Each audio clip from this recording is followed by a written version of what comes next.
Si tu fais partie de ces personnes qui supportent son entourage, même si cela te stresse et agit sur ta paix intérieure, alors reste jusqu'à la fin parce que dans cette vidéo, je vais te donner 4 choses auxquelles dire non, stop dans tes relations au quotidien.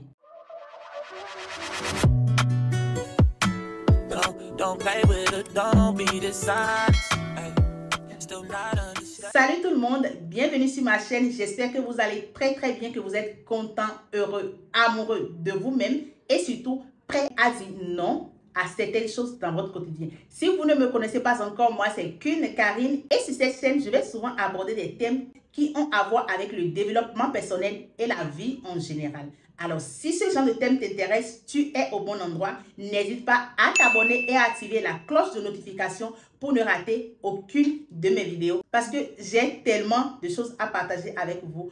On va beaucoup s'amuser et surtout apprendre les uns des autres sur cette chaîne.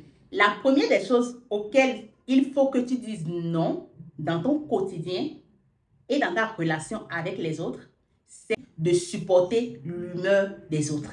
Dans notre quotidien, il y a ce genre de personnes où on a comme l'impression qu'on ne doit pas contredire et qu'on doit faire attention à l'humeur. En fait, il y a ce genre de personnes où tu as comme l'impression qu'il faut que tu fasses attention à ce que cette personne soit énervée ou content. Et ce n'est pas ton travail, ce n'est pas ton rôle. Ce genre de personnes nous pèse tellement. La présence de ce genre de personnes-là nous stresse. Et ce qui est pire, c'est quand ces personnes-là sont trop souvent présentes dans notre vie. Et même quand on ressent ce stress-là, et qu'on sait ce qu'on doit faire, on ne le fait pas juste parce qu'on a peur de décevoir ces personnes-là. En fait, la question que tu dois te poser dans ce cas, c'est de te demander si tu es prêt à sacrifier ton bien-être pour cette personne-là. Parce que ce stress qui nous pèse au quotidien, ce stress qui est là quand cette personne-là est dans notre vie, c'est une façon de nous faire du mal à nous-mêmes. Est-ce que tu es prêt à te faire du mal à toi-même pour faire du bien à cette personne-là? C'est la question que tu vas te poser. Tant que ces personnes-là seront là, tu ne seras jamais vraiment toi-même. Parce que tu vas trop faire des choses pour plaire à ces personnes-là qui ne méritent pas, qui ne sont pas bienveillantes envers toi. Ce que tu dois savoir, c'est que quand tu dis oui à ces personnes, tu es en train de dire non à toi-même. Est-ce que tu es prêt à t'infliger ça? Si tu n'es pas prêt à t'infliger cela, alors respire un bon coup. Fais ce que tu as à faire. Débarrasse-toi de ces personnes. Parce que se débarrasser de ce genre de personnes, c'est te choisir toi.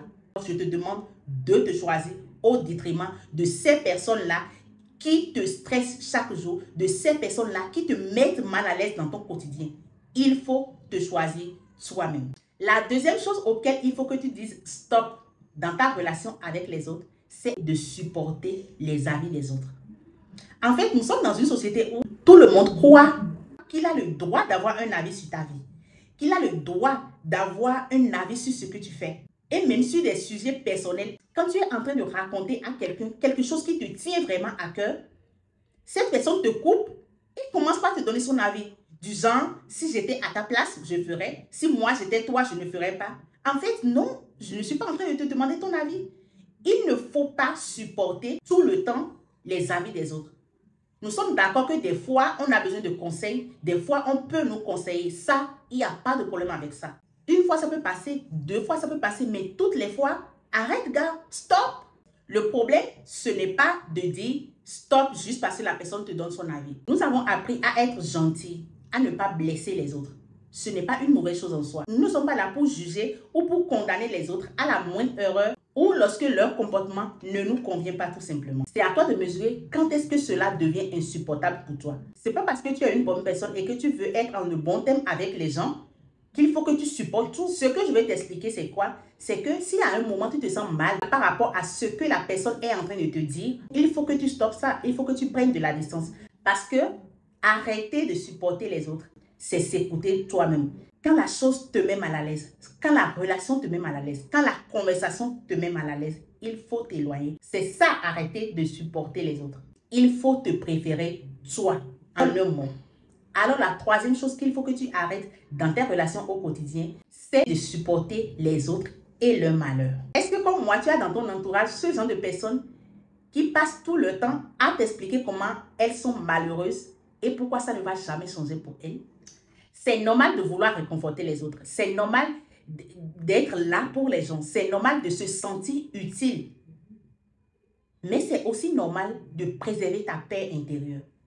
En fait, ce qui est plus normal, c'est de préserver ta paix intérieure. Il faut que tu saches que tu n'es pas responsable de la vie des autres, que tu n'es pas responsable de leur bonheur. Les autres sont responsables de leur bonheur et toi aussi, tu es responsable de ton bonheur. En fait, se sentir malheureux, c'est quelque chose de très difficile à vivre. Il ne faut pas se mentir. Et on a parfois besoin de parler à d'autres personnes. Oui, je suis prête à être cette personne-là qui est là pour t'écouter. Je suis prête à t'écouter. Mais ce que je ne suis pas prête à faire, c'est de compromettre toute mon énergie pour te convaincre, toi, que les choses vont changer pour toi. En fait, c'est quelque chose que j'ai déjà vécu, où la personne te raconte son histoire et que tu essaies de la réconforter. Mais cette personne-là te convainc en fait que sa situation ne va jamais changer. C'est là le problème. Si tu es dans ce genre de situation, il faut vraiment te préférer. Parce que c'est une situation qui t'absorbe en fait. Tellement que la personne te raconte ton malheur que tu vas jusqu'à avoir l'impression que tu fais mal parce que toi tu es heureux. Et quand tu te sens malheureux et que tu parles à une personne, c'est dans le but, ou bien c'est ce que moi je pense plutôt, c'est dans le but que cette personne-là, par ses mots, t'aide à t'en remettre. Mais quand toi tu racontes une histoire à une personne et que tu convaincs la personne que ta situation ne va jamais changer, parce que c'est pas tout comme si moi aussi j'ai pas vécu des malheurs. Quand tu poses les actes pour que les choses changent. Si tu sais que la situation de la personne est très délicate, que la personne a vraiment besoin d'aide, il faut conseiller à cette personne-là d'aller vers un professionnel. Tu n'es pas un psychologue, tu ne l'es pas. En fait, ce que nous ne savons pas, c'est que quand tu écoutes trop le malheur des autres, tu commences pas à douter de la vie. Tu commences pas à douter. Et tu reçois cette mauvaise énergie de la personne. Moi, je serai toujours là pour mes proches. Mais quand ça me dépasse, quand la personne est vraiment pessimiste, il faut que je me préfère. Parce que moi, je suis quelqu'un de très optimiste. Moi, j'étais pessimiste dans le passé, mais j'ai juste décidé d'être optimiste.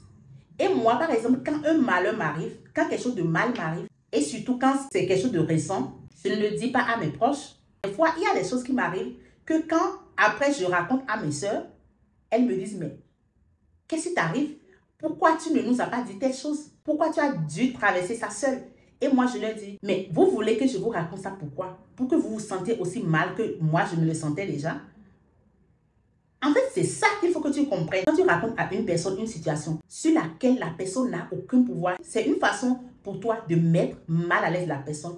En fait, il y a des gens que quand tu leur racontes ton malheur, ils sont contents parce qu'ils se comparent à toi en quelque sorte. Et ça les réconforte parce qu'ils se disent que toi, tu vis plus de malheur qu'eux. Il y a des gens comme ça. Mais quand toi, tu n'es pas comme ça et que le malheur des autres te touche, quand tu es une personne bienveillante, ça va agir sur toi.